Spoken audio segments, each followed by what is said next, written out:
प्रसंग सुनने को मिलेगा। सूत जी महाराज को ऊंचा आसन देकर के बिठाया और सबने उनका आदर किया।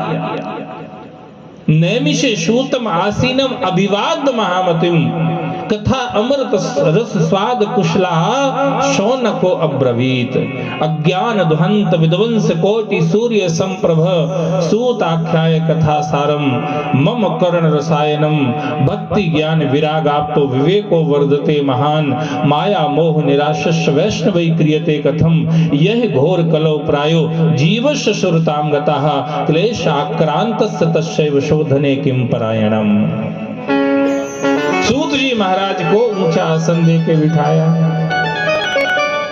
जिनसे ज्ञान लेना हो उनको ऊंचा बिठाना चाहिए। इन सरकारों की तो लीला अपार है महाराज। अभी हमने सुना, पढ़ा तो नहीं है कि अब स्कूल में जो टीचर क्लास लेने जाएंगे उनको खड़ा रहना पड़ेगा महाराज। हमने कहा हम तो पढ़ते थे तब हमें खड़ा होना पड़ता था, टीचर तो खड़े नहीं होते थे।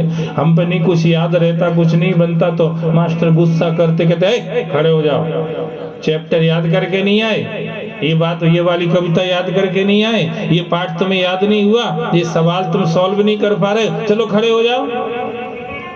अब सरकार ने नियम निकाल दिया है, बच्चे बैठे रहेंगे, टीचर खड़ा रहेगा महाराज। ये सब उल्टा पुल्टा चल रहा है। अरे भैया ये नियम, इससे कौन सी पढ़ाई हो जाएगी? वो गुरु है, वो टीचर है, वो मास्टर है, उसको पता है कि हमें किस समय बैठने से बच्चों को पढ़ाना ठीक रहेगा, कि अब खड़े रहें तब पढ़ाना ठीक होगा। ये डिसीजन उसके ऊपर होना चाहिए। सरकार ये नियम बनाएगी और कुछ भी हो सकता है आज की दुनिया में, क्योंकि नियम बनाने वाले भी महाबुद्धू हैं। जो नियम बना रहे हैं, जो कायदे कानून बना रहे हैं, वो महाबुद्धू हैं महाराज। उनको कुछ भी अकल नहीं इस तरह की। क्यों नहीं है? बिन सत्संग विवेक न। इसीलिए वो भले ही पीएचडी हैं, कुछ भी हैं, वो भले ही आईएएस हैं, आईपीएस हैं, जो भी हैं, बना रहे हैं नियम।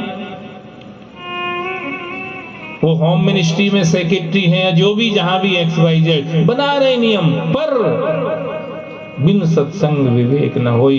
बोध नहीं है उनको। टीचर खड़ा रहेगा, स्टूडेंट बैठे रहेंगे। पनिशमेंट। अब मास्टर के खड़े रहने से क्या सब बैरिस्टर बन जाएंगे? क्या सब कलेक्टर बन जाएंगे, कमिश्नर बन जाएंगे मास्टर के खड़े रहने से? और दुनिया है, कुछ भी हो सकता है।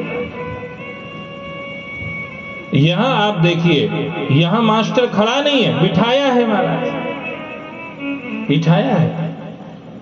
नैमिषे सूतम आसीनम, बैठे हुए हैं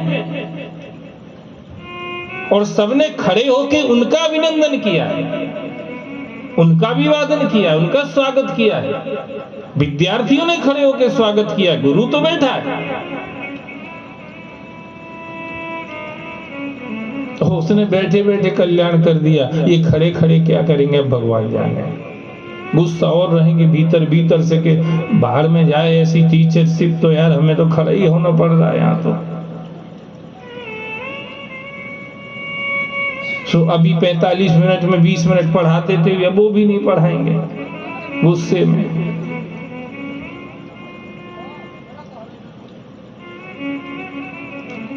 सूत जी का स्वागत किया। अभिवाद महामतिम। हे सूत जी महाराज, आप महामति हैं, माने ज्ञानी हैं। आप ज्ञानी पुरुष हैं, आप प्रबुद्ध हैं, आपको बुद्धत्व की प्राप्ति है, आप बोधगम्य हैं, इसलिए हम आपका स्वागत कर रहे हैं। कुछ ऐसा रास्ता निकालो जिससे हमारे अंदर भक्ति बढ़े, ज्ञान बढ़े, वैराग्य बढ़े और माया जनित जो मोह है, जिसके कारण से ये संसार हमारा हो नहीं सकता, उसको हम अपना मान के बैठे हैं। और जो परमात्मा कभी पराया नहीं हो सकता, वो हमारा जीवन है, वो हमारी आत्मा है। जगत का जीवन जानो राम, जग की ज्योति जाज्वल्यमान, बीज से तरु मकड़ी से तार, हुआ त्यों राम से जग विस्तार। विश्व वृक्ष का राम है मूल, उसको तू प्राणी कभी न भूल। सांस सांस से सिमर सुजान, राम राम प्रभु राम राम महान, लय उत्पत्ति पालना रूप, शक्ति चेतना आनंद स्वरूप, आदि अंत और मध्य है राम, अशरण शरण है राम विश्राम, विश्व वृक्ष का राम है मूल, उसको तू प्राणी कभी न भूल। जो हमारा जीवन है, जो हमारा अस्तित्व है, जो हमारा बेस है, अधिष्ठान है, आधार है, उसी को भूल देना। यह है माया का मोह। ये संसार अपना लग रहा है, घर में फोटो टंगे हैं, पिताजी चले गए हैं, दादाजी चले गए हैं, परदादाजी चले गए हैं, फोटो देख रहे हैं, फिर भी ये समझ नहीं आती कि एक दिन अपना भी टंगेगा ऐसे। जैसे ये बेचारे धूल चाट रहे, ऐसे अपन भी चाटेंगे। पितृपक्ष आया, कोई की संतान अच्छी हुई, उनका कोई तिथि हुई, उस दिन अगर फोटो उतार के पोंछ पांछ दिया, थोड़ा सा कुछ हल्दी कंकु चावल लगा दिए और कुछ रख दिया सामने, थोड़ा तर्पण पिंडदान कर दिया, करवा दिया, ये साल भर में एक दिन, उसके बाद फिर धूल चाट रहे बेटा पूरे 364 दिन। वो स्थिति हमारी सबकी भी होने वाली है, पर उसके बाद भी हम उसी संसार के लिए मरे जा रहे हैं जो जिसने ये स्थिति कर रखी है। इसका कारण क्या है? माया मोह। मोह निशा सब सोवन हारा,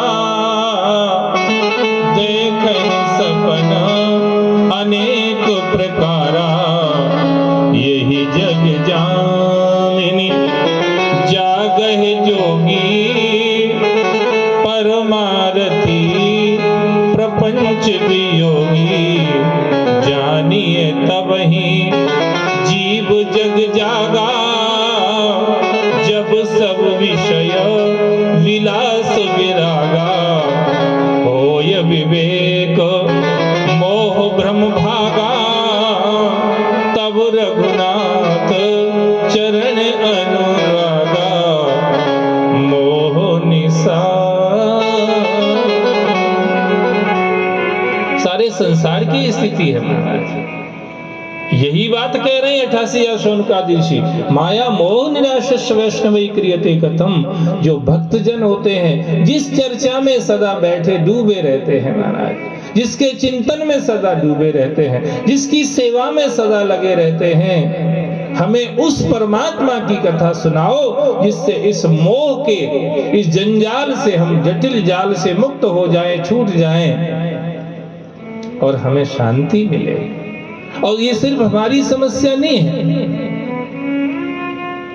everyone is suffering from this problem, this fever। सबकी समस्या है महाराज, ये सबकी समस्या है। और सामने कलयुग और खड़ा हुआ है, ये सामने कलयुग और खड़ा है। आदमी गुटखा कम पढ़ेगा, गुटखा ज्यादा खाएगा। बोलो महाकाल भगवान की। कलयुग सामने खड़ा है। गुटखा खाने के लिए कभी पंडाल नहीं लगाया किसी ने, फिर भी सारा गांव सीख गया। और गुटखा पढ़ने के लिए 5-5 बार कथाएं जाने कितने बार हो गई और होंगी, पर उसके बाद भी पढ़ने वालों की संख्या बढ़ ही नहीं रही है। बोलो महाकाल राजा की जय।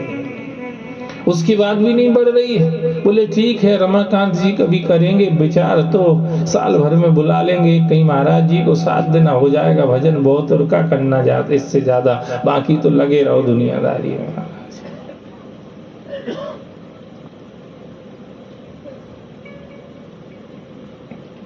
यही घोर कलौ प्रायो जीवस्य शुरताम गतः। जो चीज नहीं खाना चाहिए वही खाएगा, जो नहीं पीना चाहिए वही पिएगा, जो नहीं बोलना चाहिए वही बोलेगा, जो नहीं सुनना चाहिए उसी को कान ऐसे कर करके सुनेगा, दीवार में कान लगा लगा के सुनेगा महाराज। जो नहीं सुनना चाहिए, जहाँ नहीं जाना चाहिए उन्हीं जगहों पर जाएगा, जिनसे नहीं मिलना चाहिए उन्हीं से हाथ मिलाएगा। ये स्थिति, इसका कारण क्या है? जीवस्य शुरताम गतः। आसुरी प्रवृत्ति होने से आदमी को वही अच्छा लगता है जो बुरा है। असुरों को क्या अच्छा लगता है? जो बुरा है। असुर अधर्म प्रिय होते हैं। अधर्म तो कोई किसी के लिए भी कुछ आज तक अधर्म ने अच्छा नहीं किया, चाहे वो हिरण्याक्ष हिरण्यकशिपु रहे हो सतयुग में, चाहे रावण कुंभकर्ण रहे हो त्रेता में, चाहे कंस शिशुपाल दंतवक्र रहे हो द्वापर में, और चाहे कलयुग में फैशन और व्यसन, ये भी दो असुर है कलयुग के, ध्यान रखना। कलयुग के असुरों का नाम क्या है? मैं 2 पूछ रहा हूँ, तो बहुत सारे।